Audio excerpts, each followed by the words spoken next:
أعوذ بالله من الشيطان الرجيم بسم الله الرحمن الرحيم إن الذين يستكبرون عن عبادتي اور وہ لوگ جو ہماری عبادتوں کا استکبار کرتے ہیں، جو ہماری عبادتوں سے گھمنڈی کرتے ہیں، جو ہماری عبادتوں سے انکار کرتے ہیں، ان الذين يستكبرون عن عبادتي سيدخلون جہنم، تاخریب ان قریب ہم اسے ذلیل و خوار کرتے ہوئے جہنم میں داخل کر دیں گے۔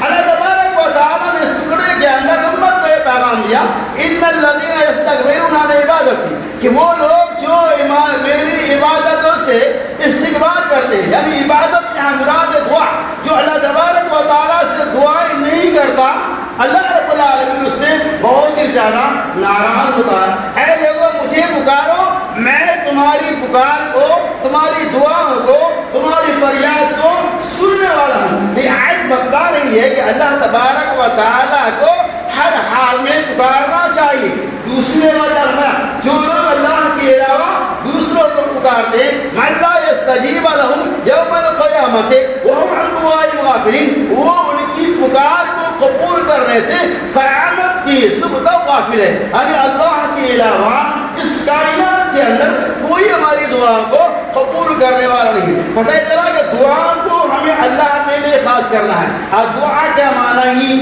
پکارنے کے آتے ہیں، دعا کے معنی ہی اللہ کے لیے عبادتوں کو خاص کرنے کے لیے آتے ہیں، دعا کے معنی ہی اللہ تبارک و تعالیٰ سے نزدیکی اور قربت حاصل کرنے کے لیے آتے ہیں۔ اسی دعا کے بارے میں اللہ تبارک و تعالیٰ نے فرمایا کہ اے نبی محمد صلی اللہ علیہ وسلم، آپ امتیوں سے، میرے بندوں سے کہہ دیجئے وہ مجھے پکارے، اس لیے کہ میں ان کے شہ رب سے بھی زیادہ قریب ہوں۔ جب وہ پکارتا ہے تو ان کی پکار کو سنتا ہوں۔ تو پتہ یہ چلا کہ دعا عبادت کا نام ہے۔ اور دوسری جگہ اللہ تعالیٰ نے فرمایا کہ دعا مخ العبادت، دعا عبادت کا مقصد ہے۔ انسان دن رات اللہ کی عبادتیں کرتا ہے لیکن اللہ سے دعا نہیں مانگتا تو ان کی عبادتوں کا کوئی اعتبار نہیں ہوگا۔ اور یقیناً دعا ایک ایسی ہتھیار ہے۔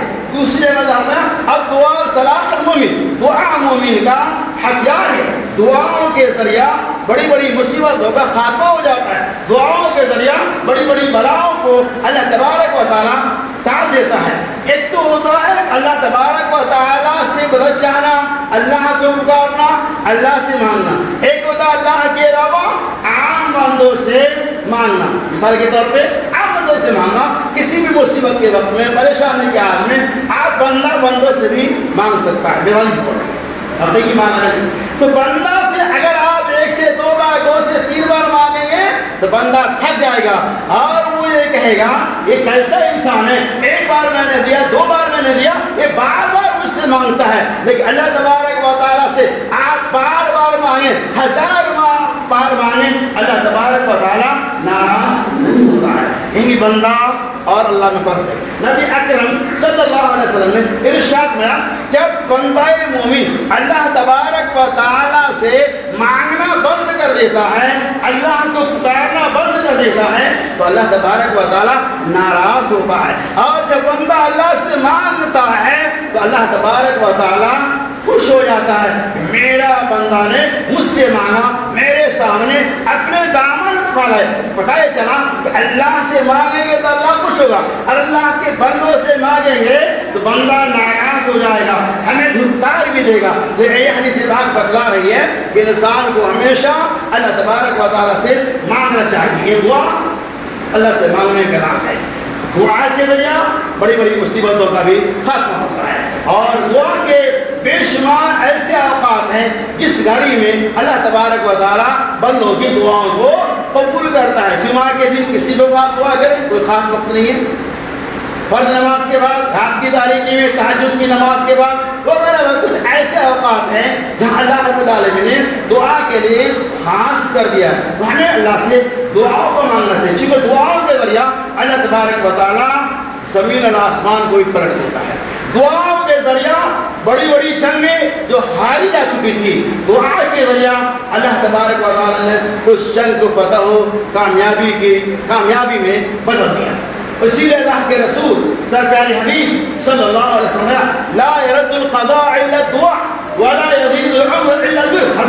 سلمان فارسی رضی اللہ تعالیٰ عنہ کہتے ہیں رسول اکرم صلی اللہ علیہ وسلم نے ارشاد لا يرد القضاء الا الدعاء، اللہ تبارک و تعالیٰ قضا یعنی جو کچھ تقدیر کے اندر لکھ دیا ہے اسے بدلتا نہیں، الا الدعاء سوائے دعاؤں کے، ولا يزيد العمر الا البر اور عمر کے اندر اضافہ نہیں ہوتا ہے سوائے اور يزيد البر الا البر سوائے نیکیوں کے۔ اس حدیث پاک کے اندر اللہ کے رسول صلی اللہ علیہ وسلم نے دو باتوں کی وضاحت فرمائی۔ پہلی بات یہ کہ تقدیر کے اندر جو لکھی جا چکے ہیں اسے مٹایا نہیں جا سکتا ہے، ہر انسان اپنی تقدیر کے مطابق زندگی گزارے گا۔ اور تقدیر کیا سمجھیں، نبی اکرم صلی اللہ علیہ وسلم نے ارشاد کیا انسانوں کی تخلیق زمین و بخاری کی روایت ہے زمین و آسمان کی تخلیق سے پہلے 50,000 سال پہلے اللہ تبارک و تعالیٰ نے انسانوں کی تقدیر کو لکھ دیا، اسی کا نام تقدیر ہے، اس کے اوپر بھروسہ کرنا ہے۔ اب تقدیر کیسی ہے، کیا لکھا ہوا ہے، اللہ تبارک و تعالیٰ کے علاوہ کسی کو اس کا علم نہیں۔ انسان کی ذمہ داری ہے وہ ہر خیر کے معاملہ میں بھلائی کے معاملہ میں کوشش کرتے رہے، کامیابی یا اللہ کے ہاتھ میں۔ کوئی انسان یہ سوچ لے ہم اتنا زیادہ محنت کرتے ہیں میرے پاس دولت کیوں نہیں آ رہا ہے، یہ اللہ رب العالمین جانتے اس حکمت کو، لہٰذا تقدیر میں جو باتیں لکھی ہوئی ہیں وہ ہو کر رہے گی۔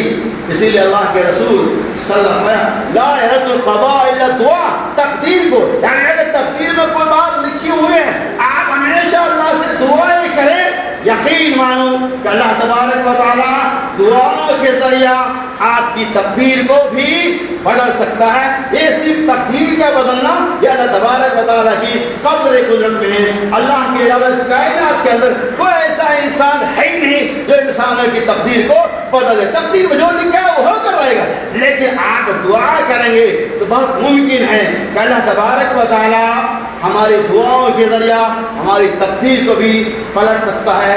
اس اللہ تبارک و تعالیٰ کی طاقت و قوت ہے، اللہ کے علاوہ کوئی ایسا اس کائنات کے اندر ہے ہی نہیں۔ تو یہ دعا مانگنے کے کچھ طریقے ہیں۔ آج ہماری دعائیں قبول نہیں ہوتی، اس کے بھی بے شمار اسباب و علل موجود ہے، ان کی تفصیلات بنا جاتی ہے، انشاءاللہ میں کر رہا ہوں۔ آج ہماری دعائیں اس لیے قبول نہیں ہوتی ہے ہمارا جو لقمہ ہے یہ حرام کا ہے، ہماری یہ کمائی ہے اس کے اندر حرام کی آمیش ہے۔ آج ہم مسلمانوں نے بہنوں کو حقوق کو ماننا غصب کر دیا، آج ہم مسلمانوں نے مساجدوں کو حقوق کو غصب کرنا شروع کر دیا، آج ہم مسلمانوں نے یتیموں مظلوموں بے کسوں کے ساتھ ظلم کرنا شروع کر دیا۔ یہی وجہ کہ اللہ تعالیٰ ہماری دعاؤں کو قبول نہیں کرتا۔ تو نبی اکرم صلی اللہ علیہ وسلم دعاؤں کے ذریعہ اللہ تبارک و تعالیٰ ہماری تقدیر کو بھی بدل سکتا ہے۔ تو نمبر ایک حضرت فضالہ بن عبید، وعن فضالہ بن عبید رضی اللہ عنہ قال قال رسول اللہ صلی اللہ علیہ وسلم اذا صلى احدكم فليبدأ بتحميد الله والثناء وليصلي على النبي الى آخر الحدیث۔ حضرت فضالہ بن عبید رضی اللہ تعالیٰ عنہ کہتے ہیں رسول اللہ صلی اللہ علیہ وسلم نے ارشاد فرمایا اذا صلی احدکم، جب تم میں سے کوئی آدمی دعا مانگنے لگے۔ اس حدیث پاک کے اندر رسول اللہ صلی اللہ علیہ وسلم دعا مانگنے کا طریقہ، اصول اور ضابطہ بتلا رہا ہے۔ اللہ کے رسول صلی اللہ علیہ وسلم اذا صلی احدکم فلیبدأ بتحمید اللہ، جب تم میں سے کوئی آدمی دعا مانگنے لگے اس کی پہلی ذمہ داری ہے فلیبدأ بتحمید اللہ، اللہ تبارک و تعالیٰ کی حمد بیان کرے، اللہ کی ثنا بیان کرے، اللہ کی تعریف بیان کرے، اللہ کی کبریائی بیان کرے۔ اس کے بعد کیا کریں گے فلیصلی علی النبی، اور نبی اکرم صلی اللہ علیہ وسلم کے اوپر درود پاک کو بھیجیں گے۔ اس کے بعد کیا کریں گے فلیدعا، پھر وہ اپنے لیے جو خیر کی دعائیں ہیں اللہ تبارک و تعالیٰ سے مانگیں گے۔ اس طریقے کے مطابق اللہ تبارک و تعالیٰ ہماری دعا کو قبول کرے۔ خدا صلاح کی دعا مانگنے کا طریقہ یہ کہ جب ہم مانگنے لگے آپ جس طرح سے بھی چاہیں دعائیں مانگیں، اور آپ کو اختیار ہے جیسا چاہے، جس وقت جائے رات کی تاریکی میں تہجد کے بعد دعائیں قبول ہوتی ہے، فرض نماز کے بعد انفرادی طور پہ آپ جیسا چاہے دعائیں مانگ سکتے ہیں۔ تو رسول اکرم صلی اللہ علیہ وسلم طریقہ یہ ہے اللہ کی ثنا بیان کرے۔ ثنا مطلب سورۃ الفاتحہ پڑھ لیا آپ نے، یہ اللہ کی مکمل ثنا ہے۔ آپ جو لا الہ الا انت سبحانک انی کنت من الظالمین، اور بے شمار دعائیں ہیں جو قرآن اللہم مالک الملک تؤتی الملک من تشاء، یعنی اللہ کی خالقیت، اللہ کی مالکیت، اللہ کی شہنشاہیت، اللہ کی ربوبیت کا اقرار کر رہا، یہ اللہ کی ثنا، اللہ کی خوبی اور یہ اللہ کی حمد بیان کر رہا۔ اس کے بعد آپ کیا کریں گے؟ رسول اکرم صلی اللہ علیہ وسلم کے اوپر درود پاک کو بھیجیں گے صلی اللہ علیہ وسلم۔ اللہم صلی اللہ علیہ وسلم، ہر کسی کو یاد ہے، شروع میں پڑھے، آخر میں پڑھے، جب بھی دل کرے، درمیان میں آپ پڑھتے رہے۔ ان اصولوں کو اگر آپ اپنائیں گے تو اللہ تعالیٰ آپ کی دعاؤں کو قبول کرے۔ پھر اللہ کے رسول نے فرمایا کہ اس کے بعد اپنے لیے آپ جو بھی چاہے، ہر آدمی دعا کا خود اپنے مطابق مکلف ہوتا ہے، ہر انسان کو الگ الگ ضروریات ہوتی ہیں، اس لیے وہ اپنی ضرورت کے مطابق اللہ تبارک و تعالیٰ کی طرح درود پاک کے بعد اللہ سے دعائیں کر سکتے۔ اور چلیے آگے، عن ابی ہریرہ رضی اللہ عنہ قال قال رسول اللہ صلی اللہ علیہ وسلم ثلاث دعوات مستجابات لا شک بهن دعوت الوالد لولده ودعوت المظلوم ودعوت المسافر۔ حضرت ابو ہریرہ رضی اللہ تعالیٰ عنہ کہتے ہیں تین طرح کے لوگ مستجاب الدعوات ہیں، یعنی تین طرح کے لوگ ایسے ہیں جن کی دعاؤں کو اللہ تبارک و تعالیٰ قبول کرتا ہے۔ نمبر ایک، دعوت الوالد لولده، والد کی دعا اپنے اولاد کی حق میں۔ نمبر دو، ودعوت المظلوم، اور مظلوم کی دعا، ودعوت المسافر، اور مسافر کی دعا۔ تو پتہ چل، پہلی بات یہ ہے کہ دعوت الوالد لولده، والد کی دعا اولاد کے حق میں۔ دوسری بات آتی ہے نبی اکرم صلی اللہ علیہ وسلم نے ارشاد ہوا، اللہ تبارک و تعالی والد کی دعا اور بد دعا دونوں کو اولاد کے حق میں قبول کرتا ہے۔ تو والد یہ ہمارا سایہ ہے، والد جس کا انتقال کر جاتا ہے اس کی کیا اہمیت ہے آپ ان سے پوچھیں۔ لیکن آج کیا اس حدیث کے مطابق ہم اپنے والد سے دعا کے مستحق ہیں؟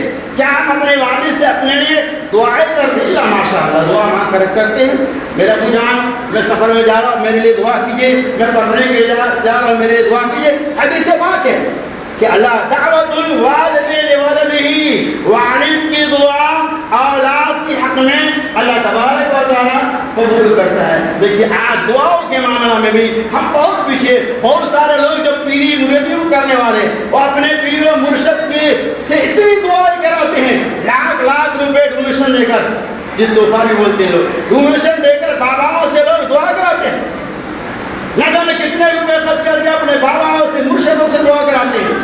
بابا ان مزاریوں اور ان مکتاریوں سے دعائیں کراتے ہیں۔ جب کوئی پیر و مرشد آتا ہے گاڑی سے اترتا ہے، ان کے پیر کو چوم کر دل سے وہ پینے کے لیے تیار ہو جاتے ہیں، ان کے پیر کو وہ دوسرے بہت کچھ کرتے ہیں۔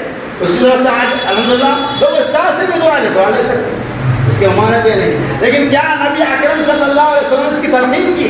نبی نے جو حکم دیا ہے وہ یہ کہ والد کی دعا اپنے اولاد کے مقبول ہوتا ہے۔ لیکن آج والد سے کون دعا لیتا ہے؟ والدین کے ماں باپ کو دن رات گالیاں دینے والے انسان کیا ماں باپ سے دعائیں لے گا؟ نبی اکرم صلی اللہ علیہ وسلم کہ والد کی دعا اولاد کے حق میں قبول ہوتی ہے، لیکن آج ہم اپنے ماں باپ سے دعا کرانے کے لیے تیار نہیں ہوتے۔ کیوں؟ ارے میرے ماں باپ جاہل، کیا ہوگا کوئی بات ہے، جاہل ہو یا عالم اس سے کوئی فرق نہیں پڑتا۔ نبی آدم نے فرما دیا اپنے ماں باپ سے دعائیں کراؤ، یہ سنت ہے۔ استادوں سے دعا تو کرا سکتے ہیں لیکن سنت نبی بانی ہے، کسی نے نہیں کرایا تو اس کی پوچھ رہے ہوگے، کسی نے اپنے ماں باپ سے دعا نہیں کرایا وقتاً ان کی قیامت کی خوش ہوگی۔ تم نے اپنے والدین سے اپنے ماں باپ سے دعا کیوں نہیں کرایا؟ میں نے تمہیں اپنے ماں باپ سے دعا کرنے کا حکم دیا تھا۔ کیا پتہ چلا کہ ماں باپ سے دعا ہمیں کرانا چاہیے، یہ بھی رسم ہمارے یہاں ملا ماشاءاللہ جو کراتے ہیں، جو ماں باپ کے سایہ تلے زندگی گزارتے ہیں، الحمدللہ تم الحمدللہ آج کیا دعا کرائیں گے؟ ماں باپ بستر پہ پڑے ہوئے ہیں، دوا دارو کے محتاج ہیں، کوئی اسے ایک ٹیبلٹ لا کر دینے والا نہیں، ماں باپ بستر پہ پڑے ہوئے ہیں، میاں بیوی مست مولا بنے ہوئے ہیں، وہ خود ہی بہترین پکوان پکا کے کھا رہے ہیں اور ماں باپ کو پوچھنے تک کے تیار نہیں ہیں۔ عید بقرعید میں لوگ نہیں پوچھتے، اللہ ماشاء اللہ۔ ایسی اولاد کے لیے ماں باپ کیسے دعا کرے؟ پھر یہ ماں کا دل بہت ہی موم ہوتا ہے، اتنے ظلم کے باوجود بھی اگر ماں باپ کے پاس اولاد جائے، اے میرے امی جان، اے میرے ابو جان، آپ میرے لیے دعا کر دیے، میں سفر میں جا رہا ہوں، ماں کی دل سے تو ظاہری طور پہ نہ نکلے لیکن دل روئے گی، دل روئے گا اور اپنے اولاد کے حق میں دعا دے. اس لیے اللہ کے رسول صلی اللہ علیہ وسلم دعوت الوالد لولدہ، ماں باپ کی دعا اولاد کے حق میں قبول ہوتی ہے. اتق دعوت المظلوم، اے لوگوں مظلوم کی آہ اور بکا سے، مظلوم کی بد دعا سے بچو. کیوں کہ مظلوم کی بد دعا اللہ تبارک و تعالیٰ کے عرش کے درمیان کوئی واسطہ نہیں ہوتا ہے. اللہ تعالیٰ مظلوم کی بد دعا کو ڈائریکٹ قبول کرتا ہے، اور جب اللہ نے کسی مظلوم کی بد دعا کو قبول کر لیا تو ان کی دنیا تباہ ہو جاتی ہے، آخرت کی برباد ہو جاتی ہے. کیا پتہ چلا کہ ہمیں اپنے ماں باپ سے دعا کرنا چاہیے. اور چلیے دوسری حدیث، وعن جابر بن عبد الله رضي الله عنهما قال قال رسول الله صلى الله عليه وسلم لا تدعوا على أولادكم ولا تدعوا على أموالكم ولا تدعوا على أنفسكم إلى آخر الحديث. نبی اکرم حضرت عبداللہ بن جابر رضی اللہ تعالیٰ عنہ کہتے ہیں رسول اللہ صلی اللہ علیہ وسلم نے ارشاد لا تدعوا على أولادكم. نبی اکرم کتنا رحم کرنے والا، کیا ہونا لا تدعوا على أولادكم، اے ماں باپ سنو، لا تدعوا على أولادكم، اپنی اولاد کے لیے بد دعا نہ کرو. نمبر 2 ولا تدعوا على أموالكم، اپنی دولت کے لیے بد دعا نہ کرو. ولا تدعوا على أنفسكم، اور اپنے نفس کے لیے بھی بد دعا نہ کرو. تین باتوں کی وضاحت کی جائے. پہلی بات یہ ولا تدعوا على أولادكم، نبی اکرم صلی اللہ علیہ وسلم اپنی اولاد کے لیے بد دعا نہ کرو. کیوں؟ چونکہ اللہ تبارک و تعالی ماں باپ کی دعا اور بد دعا کو قبول کرنے سے جس کا ٹکڑا موجود ہے. کچھ گھڑیاں ایسی ہیں جس میں اللہ تبارک و تعالی ماں باپ کی دعا اور بد دعا دونوں چیزوں کو قبول کرتا ہے. کہیں اللہ تبارک و تعالی اس گھڑی میں ماں باپ کی نکلی ہوئی زبان مبارک سے بد دعائے کلمات نہ آ جائے، جس وقت اللہ تعالیٰ ان کی بد دعائے کلمات کو قبول کر لے گا، آپ کی دنیا اور آخرت تباہ ہو جائے گی. نبی اکرم نے فرمایا لا تدعوا علی اولادکم، اپنی اولاد کے لیے بد دعا نہ کرو. آج اولاد اپنے ماں باپ کی طرف تنگ کر دیتا ہے، اتنا زیادہ سزا دیتا ہے کہ ماں باپ ان کے لیے بد دعا کرنے پہ مجبور ہو جاتے ہیں. کبھی کبھار ماں باپ کیا کہتے ہیں، آپ نے سنا ہوگا ایسی اولاد سے بہتر یہ ہوتا کہ مجھے ایسے اولاد اللہ دیتا ہی نہیں. ایسے اولاد کیا منہ مجھے دیکھنے کا موقع نہیں، چاہے ریت تلے پتیوں تلے ٹرین تلے دب کر کچل جائے. کبھی کبھی مائیں ایسے بد دعا کرتی ہے، اور نبی اکرم نے فرمایا ان کی بد دعا اور دعا کو اللہ تبارک و تعالیٰ قبول کر لیتا ہے. اسی لیے ہمیں لا تدعوا علی اولادکم، اپنے اولاد کے لیے بد دعا نہ کرو. اور چلیے آگے، حضرت ابو ہریرہ رضی اللہ تعالی ابی ہریرہ رضی اللہ عنہ قال قال رسول اللہ صلی اللہ علیہ وسلم اذا دعا احدکم فلا يقل اللهم اغفر لي ان شئت اللهم ارحمني ان شئت الى آخر البخاری. حضرت ابو ہریرہ رضی اللہ تعالی عنہ کہتے ہیں رسول اکرم صلی اللہ علیہ وسلم نے ارشاد فرمایا لا تقل، آپ تم میں سے کوئی آدمی یہ نہ کہے اللہم اغفر لی ان شئت اللہم ارحمنی ان شئت. جب بندہ مومن اللہ تبارک و تعالیٰ سے دعا کرنے لگے تو وہ یہ نہ کہے اے اللہ تو اگر چاہے تو مجھے معاف فرما دے، اے اللہ تو اگر چاہے تو میرے اوپر رحم و کرم کر. کیوں؟ چونکہ اللہ تبارک و تعالیٰ کو کوئی بھی آدمی روکنے والا نہیں ہے، اللہ کو کوئی منع کرنے والا نہیں ہے. اللہ بہت ہی زیادہ طاقتور ہے. تو پتہ اس حدیث پاک سے یہ پتہ چلا کہ اگر کوئی بندہ چاہے کتنا گناہگار کیوں نہ ہو، کتنا گناہگار کیوں نہ ہو، آپ کا یہ حق نہیں ہے کہ آپ اسے جہنم میں قرار دیں. ہو سکتا ہے کہ اللہ تعالیٰ اسے توفیق دے اور وہ رات کی تاریکی میں اللہ کے سامنے دعا کرے تو اللہ کے رسول اسلوب دیا آپ یہ نہ کہے کہ اگر اللہ چاہے تو مجھے معاف فرما دے، اگر اللہ چاہے تو مجھے محرم و کرم دے. ایسی دعا نہیں کرنا، بلکہ دعا یہ کرنی ہے اے اللہ میں تیرا گناہگار بندہ ہوں، اے اللہ تو مجھے معاف فرما دے، اے اللہ میں تیرا گناہگار بندہ ہوں، سہگار بندہ ہوں، اے اللہ میں تیرے رحم و کرم کا محتاج ہوں، اے پروردگار دو عالم تو میرے اوپر رحم و کرم کر. اگر تیرا رحم نہ ہوگا تو میں کہیں کر کیا کہیں گے اے اللہ مجھے معاف کر دے، اے اللہ میرے پر رحم و کرم کر. یہ نہیں کہ اللہ تو چاہے تو معاف کر دے، جو چاہے تو رحم و کرم کر۔ یہ اللہ رب العالمین اتنا پیارا عاجزانہ کلمہ ہے گناہگار بندوں کے لیے، ایمان والوں کے لیے، مسلمانوں کے لیے۔ بڑا اشارہ کہ اللہ رب العالمین کسی کے محتاج نہیں ہے۔ اللہ جس کو جس قدر دینا چاہے اور جتنا دینا چاہے اللہ پاک دے سکتا ہے۔ اللہ کے خزانے میں کوئی چیز کی کمی نہیں ہوتی۔ بندے کا کلام یہ کہ ماں باپ کی دعا اثر انداز ہوتی ہے۔ یقیناً آپ مستحق ہیں ماں باپ سے دعا کرانے کے، لیکن ہر نوجوان کی ذمہ داری ہے کہ ماں باپ بوڑھے ہو یا جوان ہر موڑ پہ اپنے ماں باپ سے دعائیں دیا کریں، دعاؤں کے ذریعے جیا کریں۔ آپ باہر ہیں، ٹیلی فون کے ذریعہ آپ ان سے دعاؤں کے طلبگار بنیں، آپ دعا مانگیں۔ یقین ماں باپ دل سے دعا پا کر دیتے ہیں، بندوں کے ہمیں وہ دعائیں قبول ہو جاتی ہیں۔ لہٰذا اللہ سے دعا کرنے تبارک و تعالیٰ ہمیں زیادہ سے زیادہ دعاؤں کا اہتمام کرنے کی توفیق عطا فرمائے۔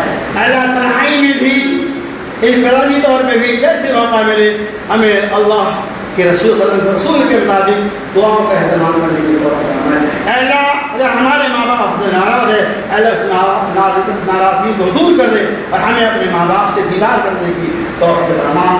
اے اللہ ان سے صرف دل سے دعائیں مانگنے والا ہمیں اور آپ کو بنا دے۔ اے اللہ جب تک دنیا میں زندہ رہا اسلام میں جب آمین